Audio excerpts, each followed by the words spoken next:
Good morning everyone. एक बार फिर से आप सभी का क्रेजी जिगर ट्रिक के डेली करंट अफेयर की सीरीज में स्वागत है। मेरा नाम है पंकज वैष्णव और आज के इस सेशन में हम 1 जून के सभी करंट अफेयर को यहां पर डिटेल में डिस्कस करेंगे। बहुत ही इंटरेस्टिंग सेशन है, बहुत ही अच्छी न्यूज है आज की, बहुत ही अच्छा करंट अफेयर है, इसलिए सेशन में एंड तक बने रहिएगा। पसंद आए तो लाइक और शेयर कर दीजिए। पीडीएफ आपको क्रेजी जिगर ट्रिक के टेलीग्राम चैनल पर मिल जाएगी, वहां से आप इसे फ्री ऑफ कॉस्ट कलेक्ट कर लीजिएगा। शुरू करते हैं 1 जून के करंट अफेयर को, लेकिन सबसे पहले क्वेश्चन ऑफ द डे ध्यान से सुनिए। Think tank global trade research initiative की रिपोर्ट के अनुसार 2024 में भारत का सबसे बड़ा व्यापारिक भागीदार देश कौन सा है? किस देश द्वारा ब्लू रेसिडेंसी वीजा लॉन्च किया गया? और WHO द्वारा प्री क्वालिफाइड TAK-003 किस बीमारी की वैक्सीन है? तीनों ही क्वेश्चन बहुत ही इंपॉर्टेंट है, ध्यान से नोट कीजिए और कमेंट में आंसर कीजिएगा।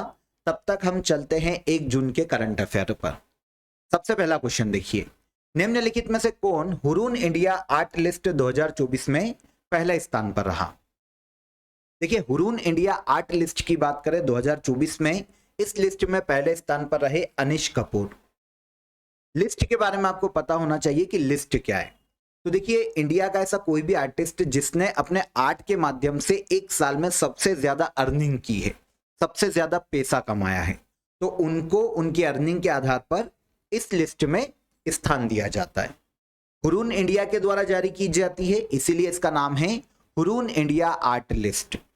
पहले स्थान पर अनिश कपूर है। इंटरेस्टिंग ये है कि अनिश कपूर भारतीय मूल के ब्रिटिश व्यक्ति हैं।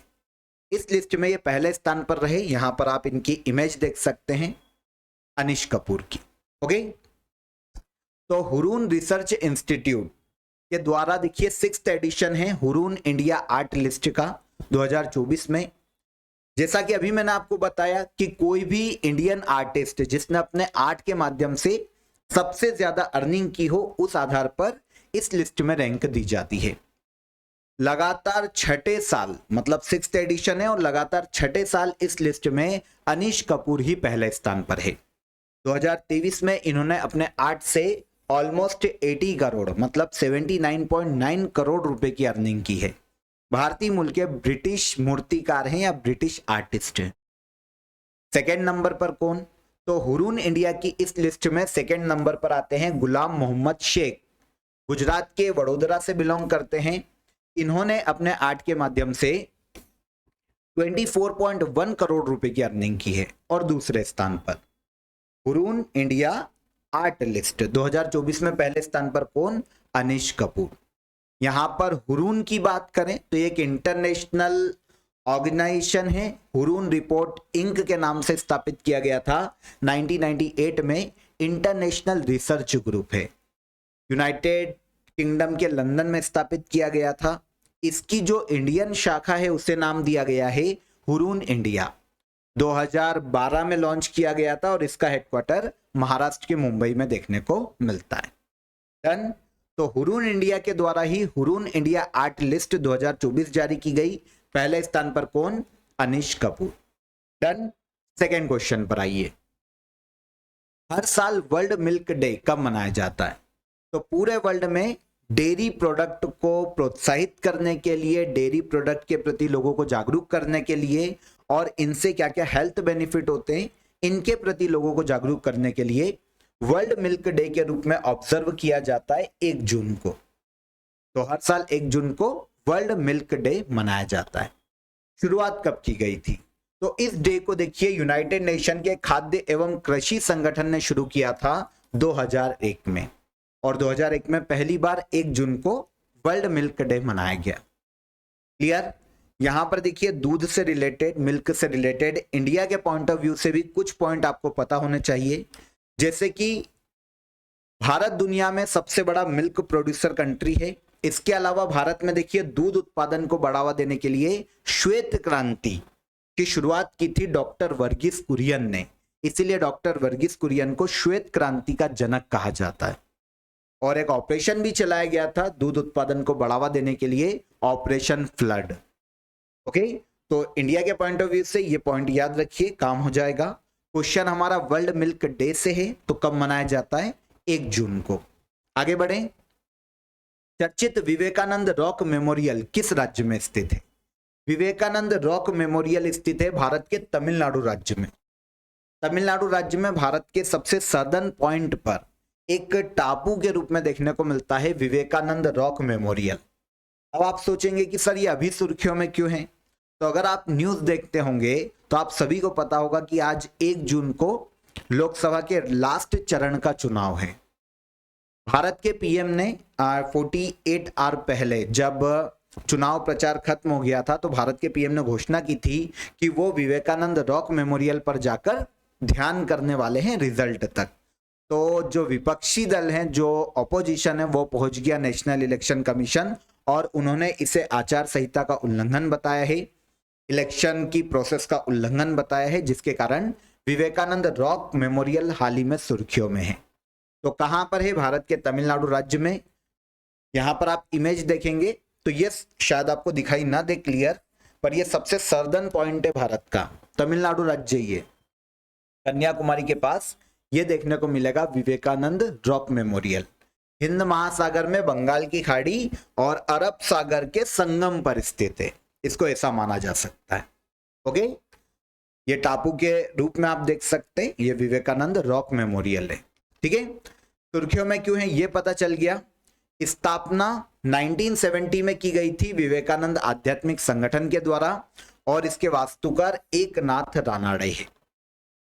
स्थित कहां पर है? तो विवेकानंद रॉक मेमोरियल तमिलनाडु के कन्याकुमारी में एक टापू पर स्थित है, जो कि हाल ही में सुर्खियों में है। वास्तुकार भी याद रखिएगा, वास्तुकार एकनाथ रानाडे। डन। आगे बढ़ने से पहले आप सभी को आज का ऑफर ऑफ द डे बता देता हूं। तो देखिए, आज के लिए आप सभी के लिए स्टेट जीके का रिकॉर्डेड कोर्स अवेलेबल है। 3 स्टेट के स्टूडेंट के लिए, एमपी के जो स्टूडेंट है उनके लिए एमपी जीके, उत्तर प्रदेश के स्टूडेंट्स के लिए यूपी जीके और हरियाणा के स्टूडेंट के लिए हरियाणा जीके का जो कोर्स है रिकॉर्डेड, वो ओनली 79 रुपीज में अवेलेबल है। ओके, आपको रिकॉर्डेड क्लासेस मिल जाएगी, पीडीएफ मिल जाएगा एप्लीकेशन के अंदर ही सारे टॉपिक का, और सभी टॉपिक के मॉक टेस्ट भी आपको एप्लीकेशन के अंदर ही अवेलेबल है। तीनों की लिंक आपको डिस्क्रिप्शन में दी गई है, तो आप लिंक पर क्लिक करके इजीली अपने स्टेट का कोर्स ज्वाइन कर सकते हैं। ओके, तो ऑफर एक लिमिटेड टाइम के लिए ही वैलिड है, तो आप बिना देर किए लिंक पर क्लिक करके आप डायरेक्ट कोर्स को बहुत ही नॉमिनल चार्जेस में परचेस कर सकते हैं। आगे आ जाएं। हाल ही में अर्थ केयर मिशन लॉन्च किया गया। यह मिशन किन 2 अंतरिक्ष संगठनों का संयुक्त मिशन है? तो अर्थ केयर मिशन की बात करें तो यह संयुक्त रूप से जारी किया है, लॉन्च किया है यूरोपीय अंतरिक्ष एजेंसी और जाक्सा ने, जो कि जापान की अंतरिक्ष एजेंसी है। ओके, तो यूरोपियन स्पेस एजेंसी और जाक्सा, इन दोनों का संयुक्त मिशन है जिसे नाम दिया गया है अर्थ केयर मिशन। क्लियर हो जाता है। यूरोप और जापान का एक पृथ्वी विज्ञान मिशन है अर्थ केयर मिशन। इसे हाल ही में सफलतापूर्वक लॉन्च किया गया। उद्देश्य क्या है? तो देखिए, क्लाउड, एरोसोल्स और रेडिएशन के बीच होने वाले रिएक्शन का संपूर्ण अध्ययन करना इस मिशन को लॉन्च किए जाने का मुख्य उद्देश्य। किन 2 अंतरिक्ष एजेंसियों का संयुक्त मिशन है, आपको यह याद रखना चाहिए। तो अर्थ केयर मिशन यूरोपीय अंतरिक्ष एजेंसी और जापान एरोस्पेस एजेंसी बोल सकते हैं आप इसे, शॉर्ट में जाक्सा याद रखिए, इनका संयुक्त मिशन है। हाल ही में किस मंत्रालय ने, किस मिनिस्ट्री ने राष्ट्रीय बाल भवन में समर फेस्टिवल 2024 का इनॉग्रेशन किया? तो समर फेस्टिवल 2024 का इनॉग्रेशन राष्ट्रीय बाल भवन में हाल ही में किया है मिनिस्ट्री ऑफ एजुकेशन ने। उद्देश्य की बात करें तो जो स्टूडेंट हैं उनको साइंस, आर्ट, स्पोर्ट्स के प्रति जागरूक करने के लिए समर फेस्ट का आयोजन किया गया है। मिनिस्ट्री ऑफ एजुकेशन ने इसे आयोजित किया है। मिनिस्ट्री ऑफ एजुकेशन के संजय कुमार ने हाल ही में इसका इनॉग्रेशन किया। कहां पर? नई दिल्ली में राष्ट्रीय बाल भवन में। कब से कब तक चलेगा? 29 मई से लेकर 28 जून, मतलब पूरे समर टाइम में। अब जो छुट्टी का टाइम पीरियड रहता है, आपको पता है स्कूल्स की भी छुट्टी होती है नॉर्मली, तो इस टाइम पीरियड में 29 मई से लेकर 28 जून 2024 तक इस ग्रीष्मकालीन उत्सव मतलब समर फेस्टिवल का आयोजन किया जाएगा मिनिस्ट्री ऑफ एजुकेशन के द्वारा। जैसा कि अभी मैंने आपको बताया, उद्देश्य बच्चों में साइंस, आर्ट और स्पोर्ट्स के प्रति जागरूकता फैलाना। इसके लिए क्या किया जाएगा, 5 से लेकर 16 साल आयु तक के जो बच्चे हैं उनके लिए अलग अलग एक्टिविटीज का आयोजन किया जाएगा जो कि इन 3 क्षेत्रों से रिलेटेड होगी। फिक्की द्वारा किस स्थान पर कोल्ड चेन और लॉजिस्टिक समिट का आयोजन किया गया? तो कोल्ड चेन और लॉजिस्टिक समिट का आयोजन फिक्की के द्वारा किया गया है भारत की राजधानी नई दिल्ली में। फिक्की का आप सभी ने नाम सुना होगा, जानते होंगे कि फिक्की संगठन क्या है। तो federation of Indian chambers of commerce and industry FICCI के नाम से जानी जाती है। भारत के व्यवसायों का एक राष्ट्रीय स्तर का संगठन है जो कि इनके प्रबंधन के लिए काम करने वाली संस्था है, federation of Indian chambers of commerce and industries. इसने हाल ही में देखिए नई दिल्ली में cold chain and logistic summit सम्मेलन का आयोजन किया। उद्देश्य क्या है, तो भारत के जो गुड्स इंडस्ट्री है उसके लिए एक integrated durable cold chain ecosystem develop करना और इसके लिए नए नए इनोवेशन पर चर्चा करना इस समिट को आयोजित किए जाने का मुख्य उद्देश्य।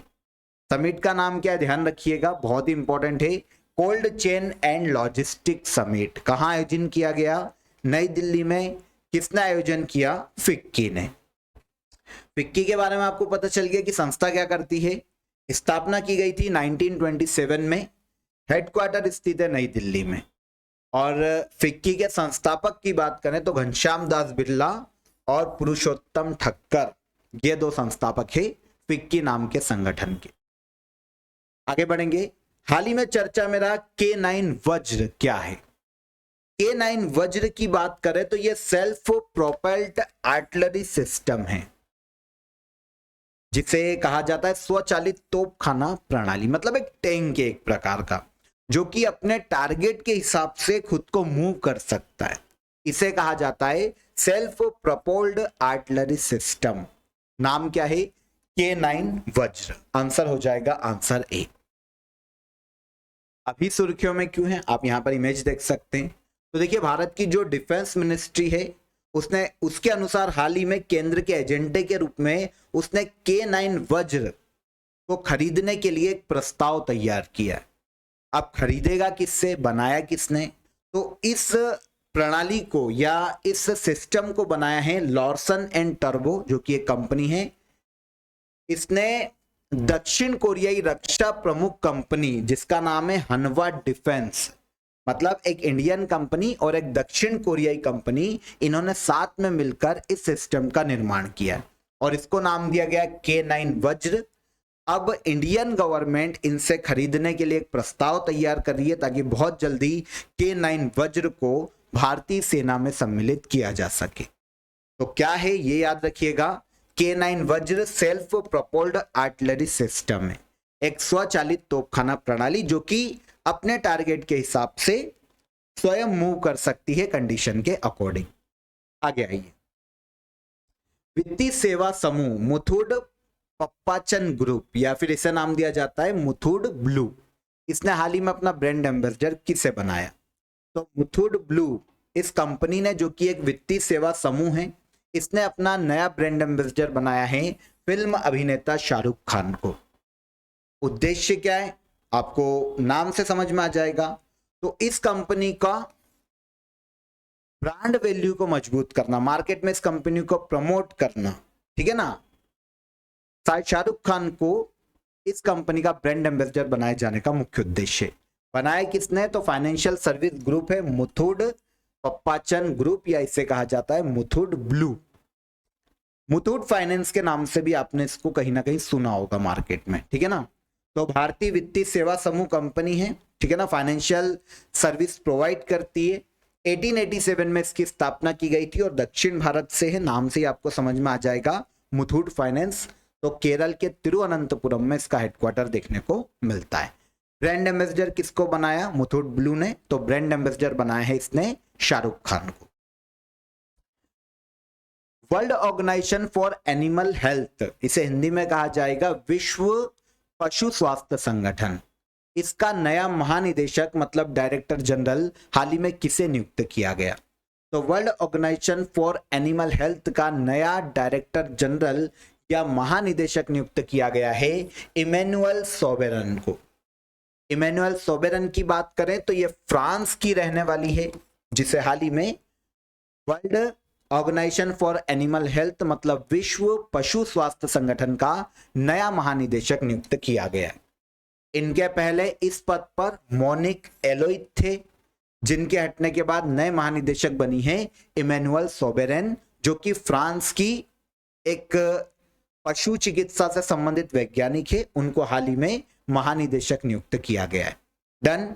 ऑर्गेनाइजेशन की बात करें कि world organisation for animal health क्या है, राष्ट्रीय पशु स्वास्थ्य संगठन क्या है, तो नाम से आपको समझ में आ जाएगा पूरे वर्ल्ड में पशु स्वास्थ्य में सुधार के लिए काम करने वाला एक इंटर गवर्नमेंटल ऑर्गेनाइजेशन है।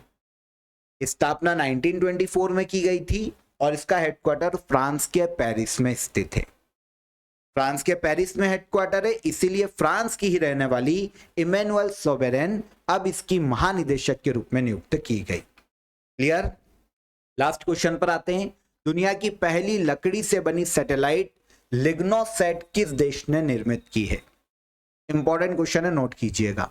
दुनिया की पहली लकड़ी से बनी हुई सैटेलाइट, लकड़ी से वुडन से बनाई गई है, इस नाम क्या दिया गया? लिग्नोसैट। किसने बनाई? तो ये बनाई है जापान ने। ऐसे काम जापान ही करता है सबसे पहले। यहां पर आप इमेज देखेंगे तो ये लकड़ी से बनी हुई सैटेलाइट है। क्या नाम है? लिग्नोसैट, लकड़ी से निर्मित। क्लियर। तो जापान के शोधकर्ताओं ने लकड़ी से बनी हुई दुनिया की पहली सैटेलाइट लिग्नोसैट निर्मित की है। वैसे सहयोग किया है इसमें जापान का नासा ने।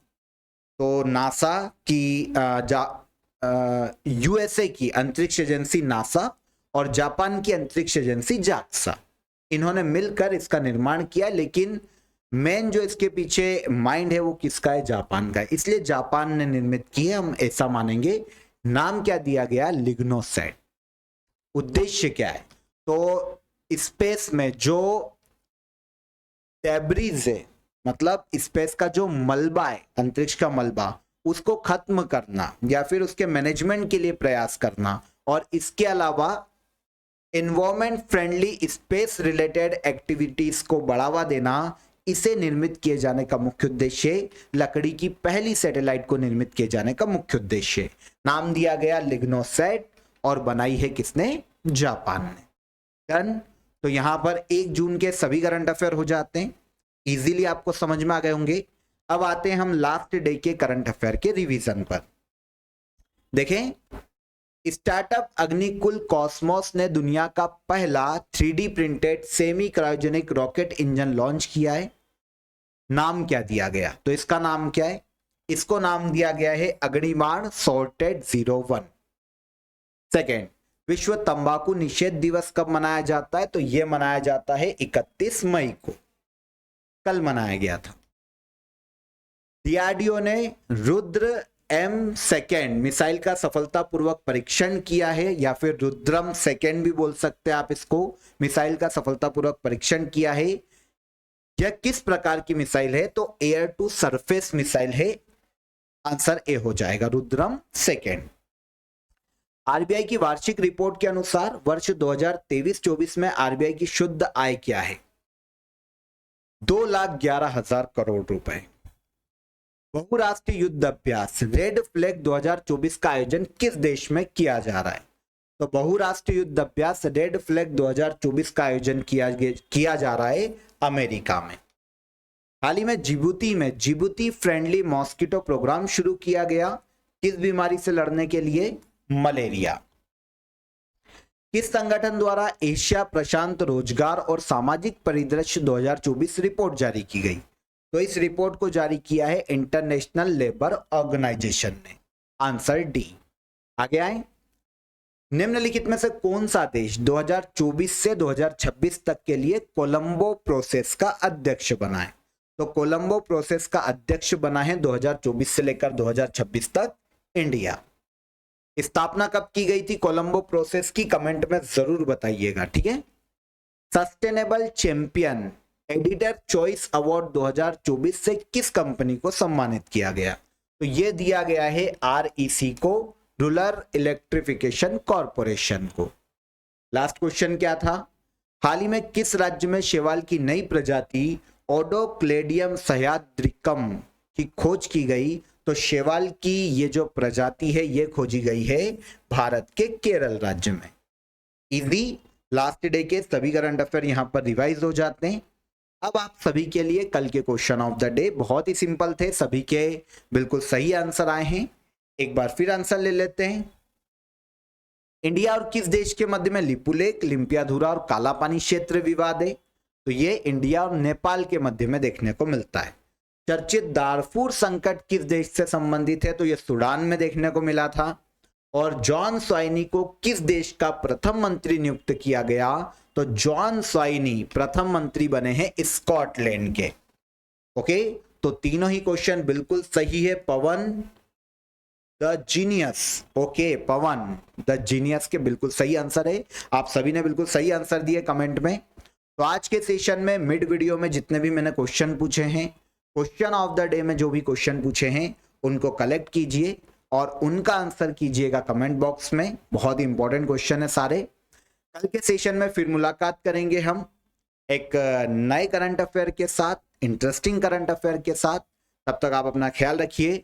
ऑफर ऑफ द डे की लिंक आपके लिए डिस्क्रिप्शन में डली हुई है। आप जिस भी स्टेट से बिलोंग करते हैं आप उस स्टेट का कोर्स परचेस कर सकते हैं रिकॉर्डेड कोर्स से। ओके, तो चलिए कल मुलाकात करेंगे। आई होप सेशन पसंद आया होगा। सेशन को लाइक और शेयर कर दीजिए। जय हिंद, जय भारत।